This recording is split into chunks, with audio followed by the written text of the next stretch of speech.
most porn on the tube sites shows that vaginal penetration gives you a wonderful orgasm, but in reality, instantly. A few minutes, very hard, and then it's... That's all it takes. Welcome to Sleeping Around, where we offer a peek behind the curtain of modern sex and relationship therapy and research, bringing you insights and conversations otherwise reserved for the therapy room. I'm your host, Elena Joy, a Master's of Counseling Psychology student, content creator, and lifelong sex and relationship nerd. Enjoy the episode. Hello, everybody. Welcome to today's episode of Sleeping Around. Today's guest is none other than the one and only Erika Lust. Can't believe this? Erika Lust is an award-winning indie erotic filmmaker. Her work confronts pornography that focuses solely on male pleasure and sexual athletics by focusing on the eroticism of human sexuality and relationships through beautiful cinematography. She refuses to typecast performers based on age or race or sexuality or gender, and her movies represent a wide range of body shapes, identities, sexualities, and it's all done beautifully. I have long been curious about the behind the scenes of making ethical feminist porn, and in today's episode, Erika pulls back the curtain. She is a proponent of the female gaze and employs women behind the camera in all key positions. She also has built an online and offline community of sex-positive creators and artists. Over the past 20 years, Erika Lust has gone from strength to strength and has directed many adult feature films and series, over 130 short films, and produced over 150 more.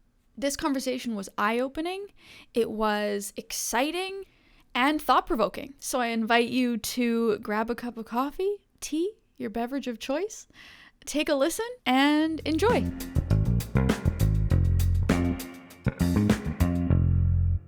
You are honestly an icon, and I'm so excited and honored to be speaking with you today. So thank you for taking the time. Thank you so much. I feel humble when you say all these amazing things.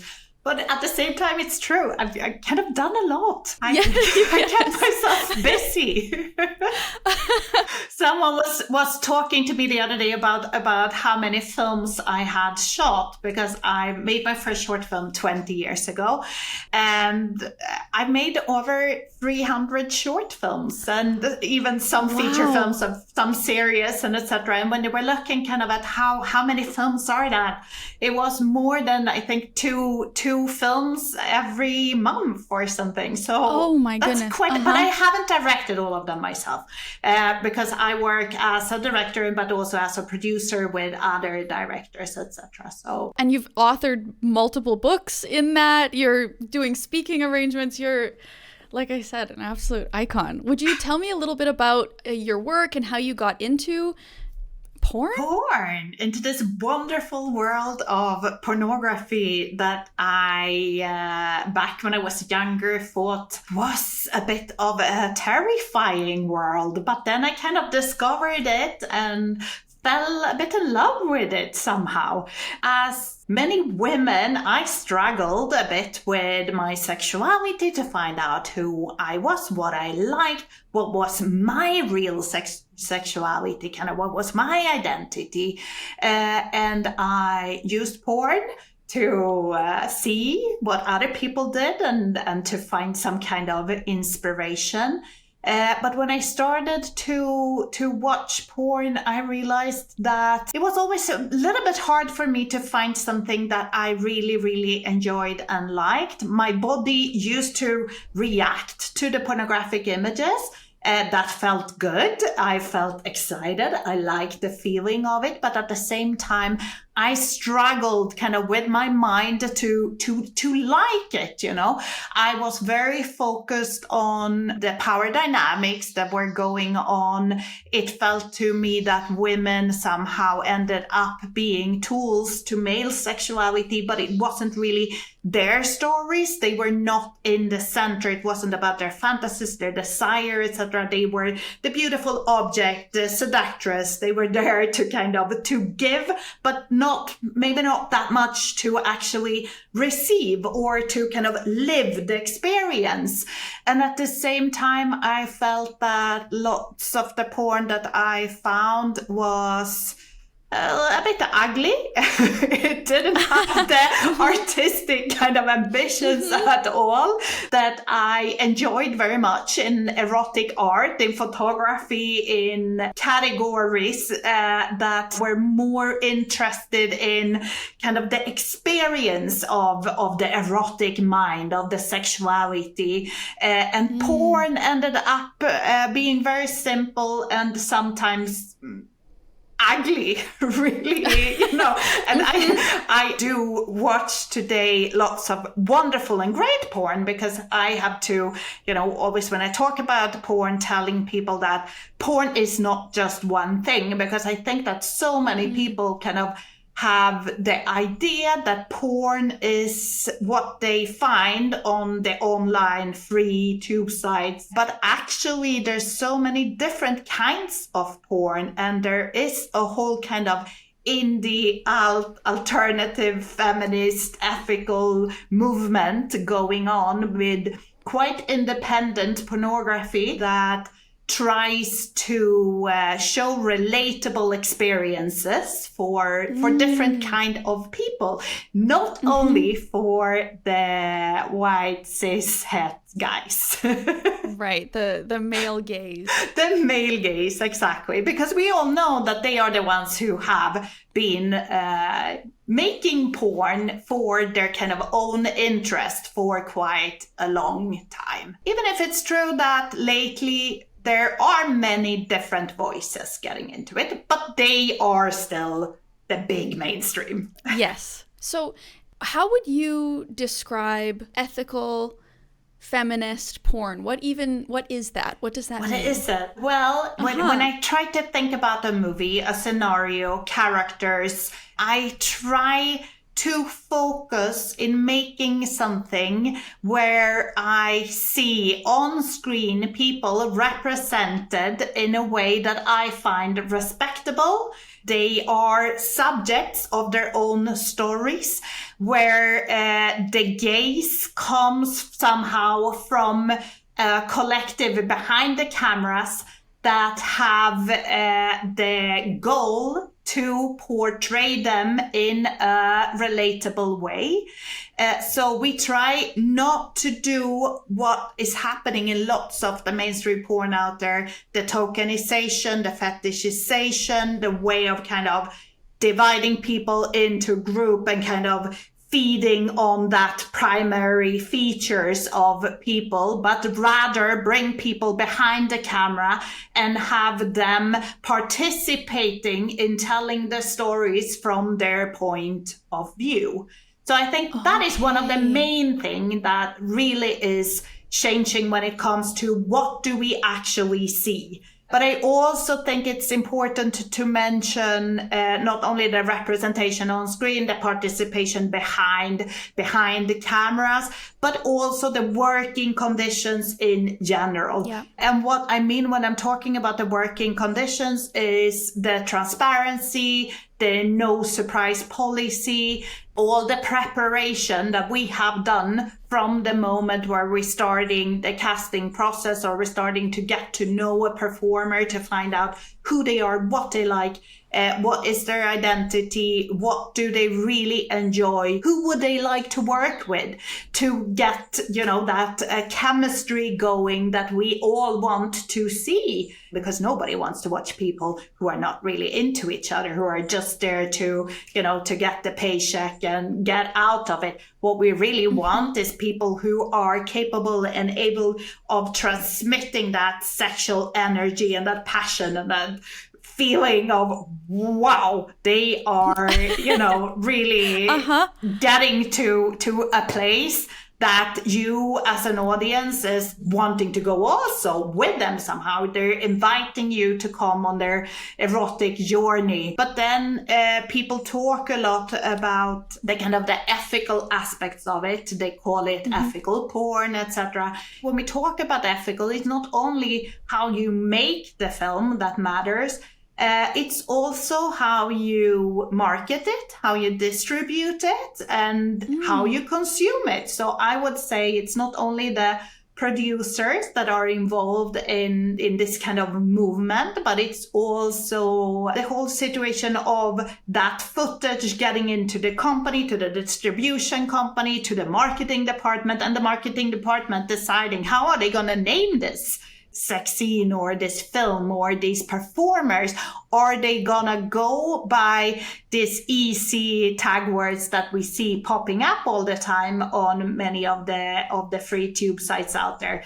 Or are they gonna choose something much more empowering and respectful towards people, right? And I think that this is a problem, especially with lots of racism that we see come through that kind of language and systemic violence towards women in general, right? We can see how they use the language to kind of enforce the power dynamics that they want to show. But then it's also the ethical aspect has to do with the consumers. We as consumers of pornography have to take responsibility, because in the end, we are the ones that are deciding how the companies in the business will where will they put their money, etc. If they see that people are drawn to this kind of narratives and situations, then they will continue making that kind of material. Right. So I also think that it's really, really important for consumers to understand that if they want to support, if they want to have a better landscape of pornography out there, they need to pay for their porn. They need to respect the people who work in this industry. And the only way of really doing that is realizing that there's no porn that is free, because it costs money to make it. It's hard work. It's lots of energy, passion, love from the people working in this industry. And the same as you now today are ready to pay for your music or for your platforms of television, etc.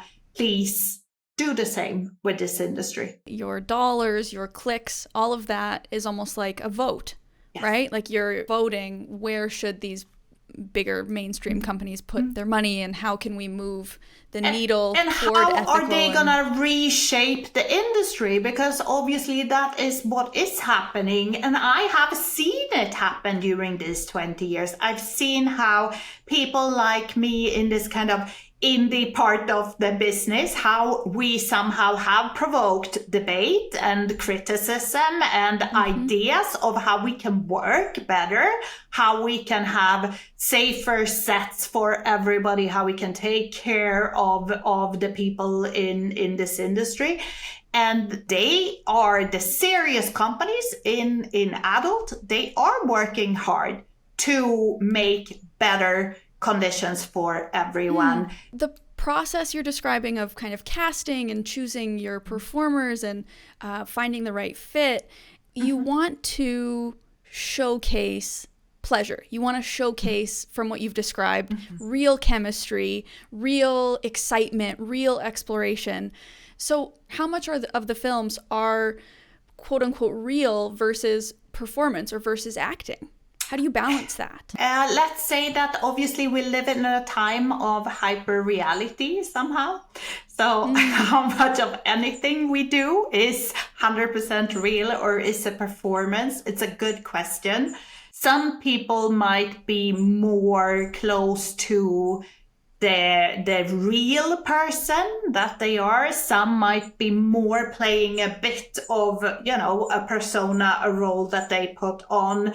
And then on top on that, sometimes there's a character that they are interpreting for a certain film or a certain, scenario. But what we try to do is get to the bottom of what works for them physically. With our intimacy coordinators, before a shoot, we have kind of deep conversations about sexual preferences where we go through the body from top to toe, kind of. We even go through documents where they fill in if they want to receive or if they want to give. So we are very clear on what's gonna happen. So we know, will there be oral sex? Do they want to give it? Do they want to receive it? We know beforehand what, everybody is into and how to match it. And then the responsibility of the intimacy coordinator on set is making sure that their preferences is being respected. Yeah. If we have decided something before that nothing other is happening, if they have said, I don't want to be choked, or, we have talked about when it comes to anal stimulation, do they want it or do they not want it? Is it part of the scene or is it not? Mm-hmm. It's very concrete conversations about, from the beginning to the top of what will we expect. And also in those conversations, can we expect an orgasm or not? Because this is also something very personal. There are performers who have an easier time to get there. There are performers who feel that it might be more of a personal experience for them, and normally they might be performing that part, but they might not want to actually go there. So I have a bit of that information beforehand. Most porn on the tube sites shows that vaginal penetration gives you a wonderful orgasm, but in reality, instantly. A few minutes, very hard, and then it's... That's all it takes. The reality, obviously, is quite different for most people with a vulva vagina. So what they really want is fingers, tongues, and vibrating toys many times. And then we try to combine these things to make a situation that is working for everybody involved, depending on what we are looking for. And this also goes for the men that in most mainstream porn are very pressured to have their ejaculations. Mm-hmm. I would say that obviously the audience likes to watch an ejaculation because they feels like it's a bit of a proof that it happened, it's really there, etc. But I don't think it's 100% necessary. There are other ways to show great sex, and there are many different ways of having sex. It doesn't even have to be penetrative sex. And that's a whoa thought that many people, react to, and they go, is it even sex? Some people tell me when I get into those conversations. But of course it is.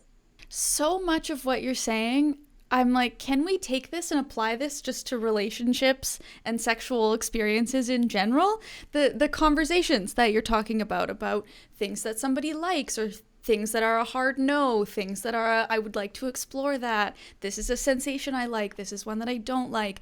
Kind of knowing what will or won't happen ahead of time. Even the piece on the ejaculation, as if that is somehow necessary for it to count, or for proof, to use your word, that, we had sex, or that now it's over because we've had... Check.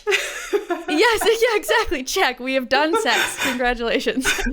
I don't think I expected a conversation around porn to translate in a way where I'm like, we should apply this to relationship. Porn people in this industry are much better at having great conversations about sex than just regular people, We in this industry, we get tested, we know about, sexual health, we take care of ourselves. I mean, I think that people in general, they cannot think that, it's such a stigmatized work, that everybody's so promiscuous and is just doing this because they had no other choice in life, and this is their how right. did you end up in porn? This is the worst possible scenario. And that's not at all the reality. This is a world with wonderful people who are really smart and who are thinking forward, who take care of themselves, of their health, of their sexual health, of their families, of, their futures. These are people who, invest and who think ahead and that are really good at communicating. So actually the world has a lot to learn from the adult industry, to be honest. People see it as such a difficult place to be and to work, and they have a really poor knowledge about what this industry really is. In making these films, how do you handle those kind of more potentially sensitive areas like BDSM or kink, or even something like consensual non-consent? What I do in films, particularly if they have to do with this subject, is that I have the performers having conversations in front of the camera before we start any scene. So we hear them negotiate, we hear them talk, we hear them telling the audience what they are looking for, what they want, what is their current mood. Right. And establish kind of that playground for the sessions. Then remember that many of the BDSM sessions, I think that people sometimes think that maybe they're going to be violent, etc. But many of these sessions are more psychological. Like power dynamics. Dynamics, it's the way you talk, it's the way you treat someone. I find it very inspiring and very interesting to watch films with people who are good at this kind of, I call them sessions, because I think that that's a bit what it is. It is a kind of organized adult play. In hearing you describe including the negotiation in the film on camera, as a viewer, if I'm entering into watching a film like that, it gives me this sense of safety of like, okay, I know that these performers are being held. I know that they are only doing things that they would want to be doing. And it kind of ties right back into that pleasure. And then also showing the aftercare afterwards, kind of how they connect, how they, talk about what has happened. And there's much more love there than what many people would expect. Right. At the same time, it's important for people to understand that porn is fiction. It's used today as some kind of sex education because of the lack of sex education in our communities and in our countries, etc. But it was not really meant to be sex education. The people who are making it didn't, have that kind of education and that kind of perspective to put it out there. It was meant as adult entertainment for adults, not for kids, not for, people to really to learn about sex, etc. But then the reality obviously is that they do, because we know that from a young age, people have access to the porn online. I always say that I really wish that all porn would be behind payment barriers, because I do think that it's meant for adults and not for young people who haven't had the right education to understand what it is they are watching. I think it's a pity that what kind of had happened to this industry, because if we look at it around 15 years ago, that some tech guys started to create these tube sites where they pirated content, adult content, they put it out there for free for everyone.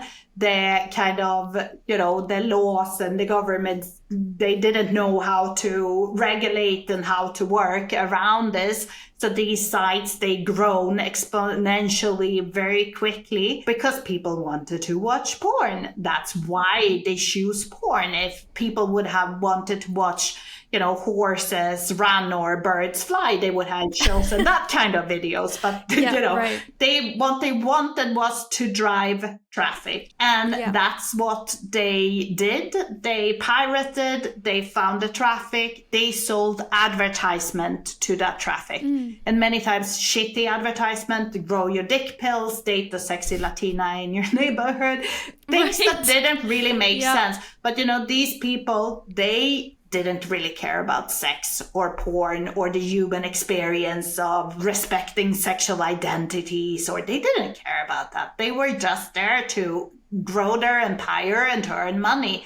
And as they did, they kind of collapsed the adult industry. They started to buy companies because as all the content got pirated and was out there for free, they had a hard time to make people pay for it. So suddenly these companies were sold off to the tech guys, and now they became owners not only of the tube sites, but also of many of the bigger pay sites. And then they started to drive traffic towards their own pay sites. They, the criteria that they had is not so different than the criteria that the other tech guys, the owners of the social media and the Instagrams and the Facebooks have. They have more or less the same values, They like to objectify women to sell basically what they can, objectifying women, but they have a very hard time with the reach from people from, LGBTQI plus perspectives, from women who want to kind of empower the sexuality. They don't really understand that. So there's a huge banning going on every kind of image that is slightly erotic, that has to do with kind of a different kind of perspective.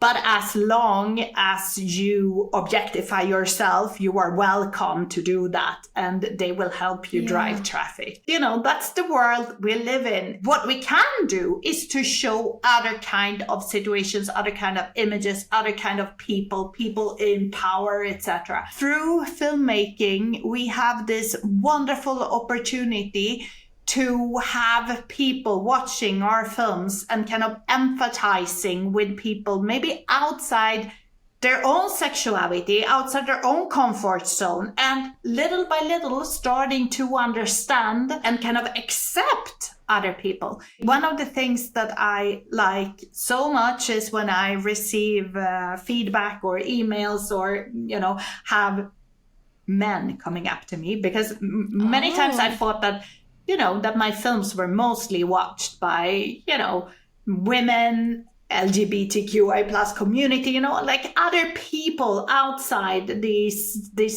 normal kind of porn consumers. But the reality is that the normal porn consumers are also watching our kind of porn. They are also into it, and they are learning from it, and they are liking it. And when I receive this kind of emails when they're saying, hey, Erika, I always wanted to watch porn with my girlfriend or my wife, and she was always like, I don't like it, I'm not into it, well, I don't feel good with this. And then suddenly we watched your film, and she was, and we had, and they go, it was the best night ever, like, thank you. And then many times I also see how they kind of use the films, and they say, because we watched this film and it was about BDSM, and we started to talk about it. And, that was the first time that we kind of, did you like that? Would you be interested? Should we do something? And I see how they use the films to kind of initiate sexual conversations. That warms my heart. That makes me feel absolutely fantastic. And I go, wow, all these guys that were kind of, had just one vision of boobs and ass. And that's what they were after. And suddenly, little by little, they are changing their attitudes and they go, oh, I learned more about female pleasure from this film than I ever had learned before. And she liked it. Or, wow, I saw this film with male bisexuality and I thought that was something, but then I realized that maybe, Yeah, you're giving people identity crisis. Identity opening. It's expanding their world somehow. I studied political science. I thought I was going to work in international organizations. And then I kind of ended up making films and getting into this world of pornography, etc. But I think I reach more people this way. I think I kind of get in their kind of little space where they feel like they are so safe. Pornography, they're entitled to all this nasty sex and all this kind of, but then that's when they are most vulnerable. That's where you can kind of reach them somehow. And you start little by little, you change those kind of ideas. So that's my plan. That's your plan. And that's my plan. That's one of the questions I asked my audience if they had any questions for you. I got tons. One of the ones that somebody was asking was, how do I introduce porn into my relationship? I'd love to watch porn with a partner. How do I do that? So I love that you touched on that, that perhaps a more ethical feminist porn might be a better... I know that many people even feel like when their partner is watching porn that they feel almost cheated on somehow, They go like, oh, they're watching porn. They're having a sex life of themselves. This cannot be, real in a relationship. But obviously you should have a sex life by yourself in a relationship, That's your relationship with your body and with your feeling. Then obviously if that's the only thing you are doing and you're not connecting with your partner, then something is wrong. But as long as it's, this is my pleasure and then we have our pleasure, and that's perfect, I think. Sometimes people are afraid of talking to people. And I think one of the ways today that you can connect with people is through a text message. Maybe you could send something, you could send a link. Hey, I found this. What do you think about this film? Should we, are you up for a date? Or maybe you could be a little flirty, or you can, use it in a way that can help you to communicate with someone. It's also a bit opening up their minds to this idea that we started to talk about, that porn is not monolithic, that what's online on many of these tube sites, it's not the only kind of porn that's out there. So maybe it's opening up that conversation, telling them that you read an article, or that maybe you watched, a TED Talk, and suddenly you realize something that you hadn't... This podcast episode. No, before. You maybe watched this episode. I like it. There we go. So in directing and creating and doing this kind of work, you talked about some of the men that will respond and send you thank you messages, or the tech bros that are kind of the monarchs of this industry. You are not a tech bro. What kind of responses do you get from people when you talk about this work, when they find out that this is what you do? I mean, it depends. It depends a bit, and I also regulate myself a bit with depending on who I'm talking to, Also establishing if I can talk to someone or not, because I am aware of the stigma that's out there. So I'm always very careful with how are people going to respond to who I am and what I do. But I met many, many people who are fans. I even get stopped quite often, by people like, are you Erika? Oh my God, I love your films, and being, wow, you open up my mind, you help me find myself. I'm so thankful. I hear lots of those comments, because it's hard as a young woman, it's hard to find a space where you can explore your sexuality in a positive way. I think there's so much weight in sex education on the negative aspects of sex that obviously are out there, and we need to learn and understand them, etc. But it feels to me sometimes that sex education focuses only on kind of the reproductive system, the risks of having sex, the STIs, don't get pregnant. It's like all the risks, all the things. And there's very little talk about pleasure and about feeling sexy and finding your sexuality, connecting with other people, exploring desires. And I felt when I was younger really wanting to see those kind of portraits of women, because even if we go to cinema in general, to Hollywood and to television and to independent cinema, they go kind of to the dark side of sex. You know, it's all the nymphomaniacs, Lars von Trier world, and it's, the dark. Few of them really focuses on showing women experiencing pleasure and feeling empowered and having a good time. So I think that for me, that was one of the goals when I started to make these films, to be able to communicate that side of sexuality. Right. And so you talked about the process of creating the thing that you want to see. What does the actual shooting of the movie, what does that process look like? That's a lot of work. That's big question. It's like, a filming day with my team is a busy day. We normally work around 12 hours. I would say it looks very much like any independent film set, but then obviously I realized that many people don't have that much film experience, so they don't know what that looks like. So it's makeup artists, it's wardrobe department, it's art department, it's performers, it's talent, it's intimacy coordinator, it's catering, because when you have so many people on set, you also need to cater, you need to provide food, etc. A lot more than just guy with camera, woman on couch.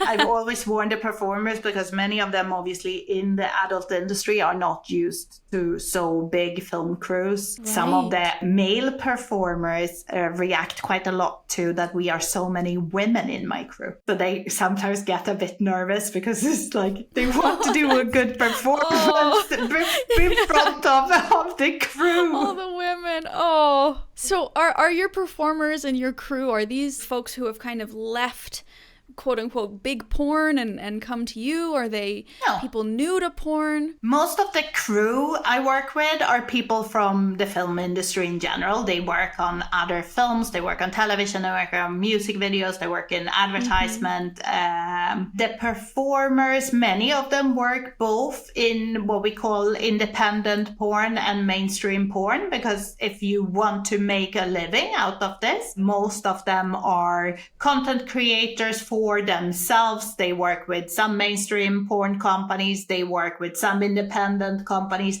they might do some kind of shows or BDSM dominatrix sessions, or there's many different kinds of work that they combine. For me, it's about the energy, really. I look for people that have the right energy. It's not really about their looks. They don't need to look a certain way. What I'm interested in is for them to have the right connection, the right energy, the right values. There's so many ways of being sexy. There's really no standard. I'm not looking for Barbie and Ken. I'm, I look for personality. That right there sounds like a diversion from kind of the way that maybe mainstream porn would go about things. Honestly, I don't really know if that's true. I think that that's also a bit of an idea that we have about porn, that we think that the bodies are so perfect, or they are very enhanced, or they are very... But really, if you look at porn, there's all kind of people there.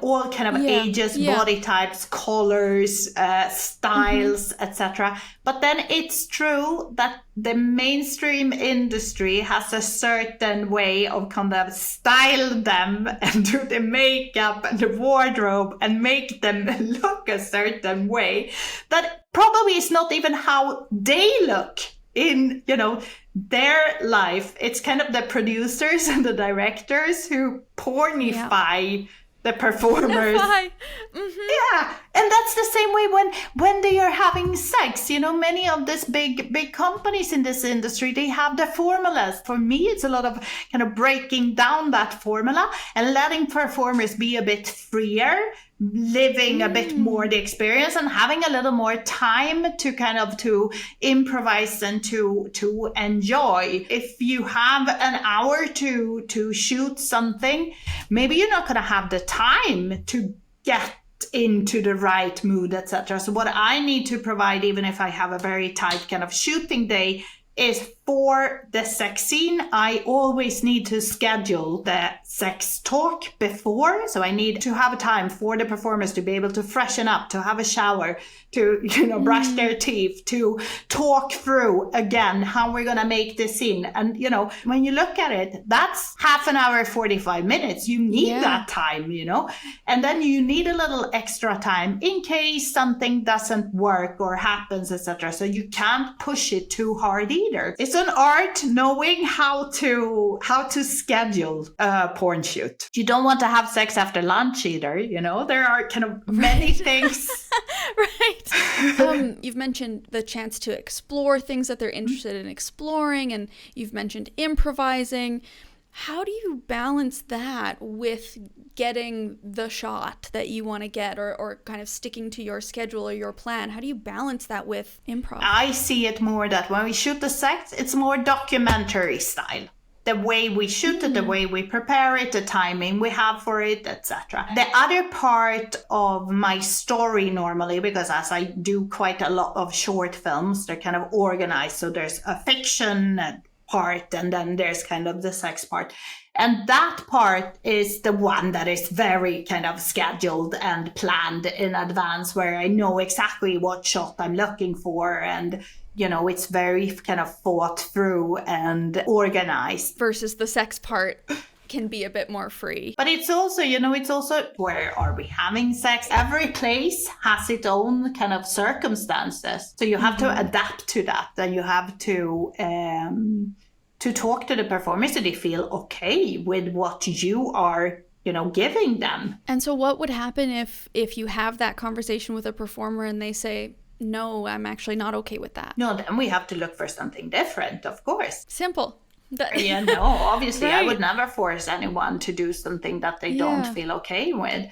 And that's also, there we go again, that you have that conversation beforehand, and then you have it again the same day. You check in with everybody the day of a shoot again in the morning to make sure that nothing has changed. It sounds so empowering. It sounds like it doesn't sound like what your average person might picture when they imagine creating porn. No, and that's partly why I think it's so important that we start talking a bit more about porn, what it is really, how it works, how it has changed. It has gotten too much of a bad reputation. Obviously, there are bad things that has happened in the past that might still be happening, but we also know that this is not only in the world of porn.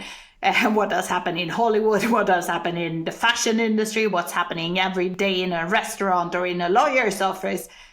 These are realities that we are all facing. I would say that one of the biggest differences is in the porn industry, what we negotiate over the table is the sex. That's what we are open with. That's what's up there.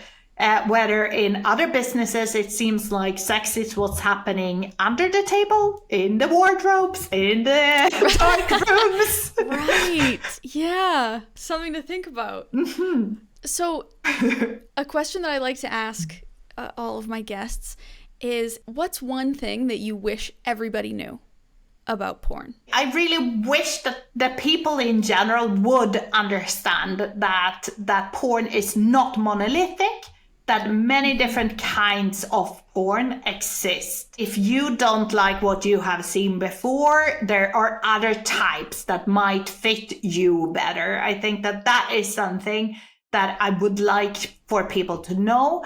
I would also keep on saying, please pay for your porn. Be a responsible consumer.